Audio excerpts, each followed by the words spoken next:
My polytunnel is an absolute jungle this year. Yeah, I've had this polytunnel now a few years, although this is the second one that I owned. The first one actually was destroyed in a massive storm we had about a year or two ago.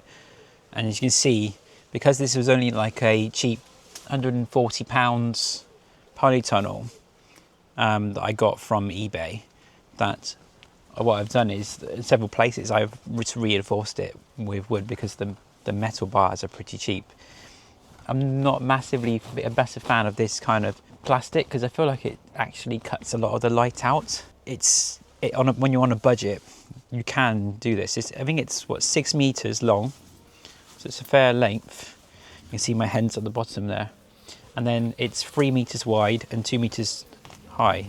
I mainly use it for growing things in the summer months because in the winter it's used by the chickens as their shelter and gives them a little bit of heat as well.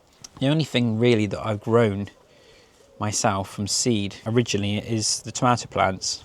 I've got, I think it's 24 tomato plants altogether, which I got from all of the seeds from Real Seeds Company, which are a really good company if you're looking to get seeds, heirloom seeds. You know, you can collect the seeds from these, you can use them again yourself if you want to. The other thing that I've grown by seed this year is there was one cucumber plant which died, and there is a second cucumber plant over there. I can show you in a minute, but there's a cucumber hanging from the ceiling. That was a cucumber plant I actually purchased for like $1.99, I think, in a garden centre, and yeah, it's doing all right. Everything else in this polytunnel was from just random seeds, either things that I've grown in the past or just stuff that's seeded. So, for example, a lot of squash plants down here. The squashes, they just self-sown themselves. What happens, I think I said this in a previous video, I throw the squashes, I cut them in half, the ones I grow. They never go in, well, they go inside, but they don't go into the kitchen. Cut them in half and I feed them to the chickens because they like to peck away at them and they can eat like a whole squash in a day or two. And then I guess what happens is some of the seeds escape. The chickens like to scratch around. There is not so much now, but we have got calendula. There again, I've just left them, and what I'm doing is that I letting the seeds form, not necessarily deheading. I'll dehead the old one and I'll sprinkle the seeds around the garden. Yeah, and just let them spread the seeds, so next year we get lots of calendula again in here. We've got over there somewhere, there was some chamomile that had been growing, again just seeded. The one downside, there is a few other weeds that are growing in here. We do have things like stinger nettles in here as well, so it's not ideal. There is also a climbing courgette plant in here, and which I'm surprised because I don't think I've ever fed climbing courgette plants to the chickens. I think that I grew them a couple of years in here once, but I don't remember, maybe I dropped a seed somewhere, I don't know. But there is a climbing courgette, and I've been getting some good courgettes out of it. Actually, I didn't initially, I just got quite large ones because I didn't even know it was growing because it's such a jungle. Okay, it does look rather like I don't maintain it, but actually when it comes to the tomato plants, I do, because what you'll find with tomatoes is you really need good airflow. And I think actually although it does look like there's a lot of foliage in here, most of it's quite low down or it's quite high up. So in the middle of the polytunnel, it's got some good airflow. What I do is I prune, I just break off the leaves. So the leaves really are only on the sort of top half of the plant. And then I'm occasionally just picking off shoots like this. So what we don't want is we don't want all the energy from the plant going in to growing shoots. We want them to go into growing the tomatoes. And we, you know, in the UK with our short growing cycle with tomatoes, even with this weather we've had in the UK, it's a really short growing cycle. You know, we need to make the most of it as best as we can because we get things like blight on the tomato leaves later on in the late summer, early autumn. What I also try and do is just make sure we have one stem on the tomato plants. So there is still a management of maintenance. And again, with some of these squash plants, I'm trying not to let them climb too high, because what I don't want to do is for the squash plants to block out light to the tomatoes and restrict airflow. I think at the moment it's not too bad. You can see here that we've got plenty of airflow through the middle. Again, leaves like here, I'll just pick off tomato leaf, and all I do is I just throw it on the ground at the base of it, and it will break down.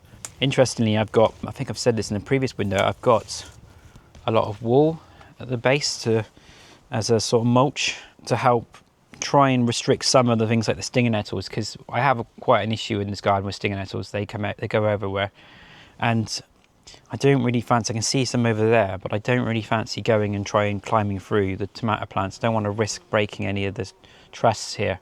So we'll leave it and see what happens. But for me, I love it. It's okay, you're coming in every day and I'll pick off again a little side shoot on the tomato. We come in here, we pick off the leaves, and because we've had such sunny weather, I think I'm going to get a really good crop this year. I could say we've got quite a lot of smaller tomatoes, and what I tend to do is I roast them. Like I roasted and I've got a jar of tomatoes from roasting, and then I tend to use those in my kids' supper. What I do is I throw the jar in the freezer, because I'm not really got around to the idea of canning yet and doing it properly. So I just tend to put them in a jar, stick them in the freezer. I think we pretty much used the last tin of tomatoes or jar of tomatoes only like a few weeks ago. So we're pretty much self-sufficient on tomatoes, which is great. What I'm also doing is that tomato plants at this time of the year, we're now in late July, is I'm stopping them from growing any further, because the short growing season in here, we want to put the effort now into growing the tomatoes that are on, and the flowers that are on the plant, and we don't want them trying to grow. I see another one here. We don't want them to continue to keep on growing this, because all the energy is going into growing these trusses and growing more leaves, when actually what we want is energy going into ripening and growing the tomatoes.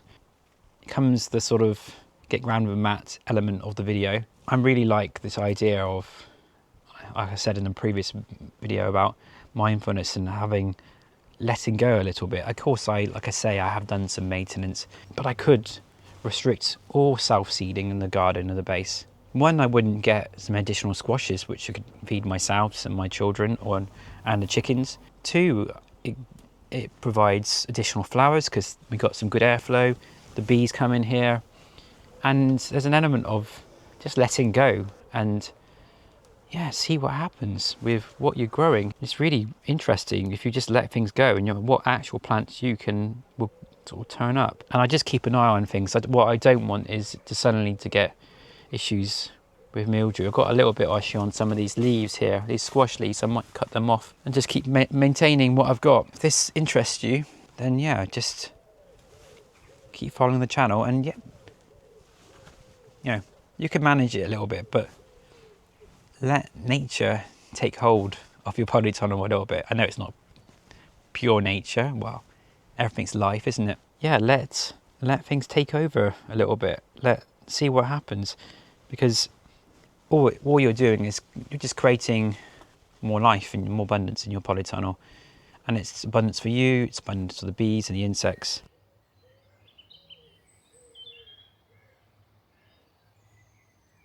As always, let's get grounded.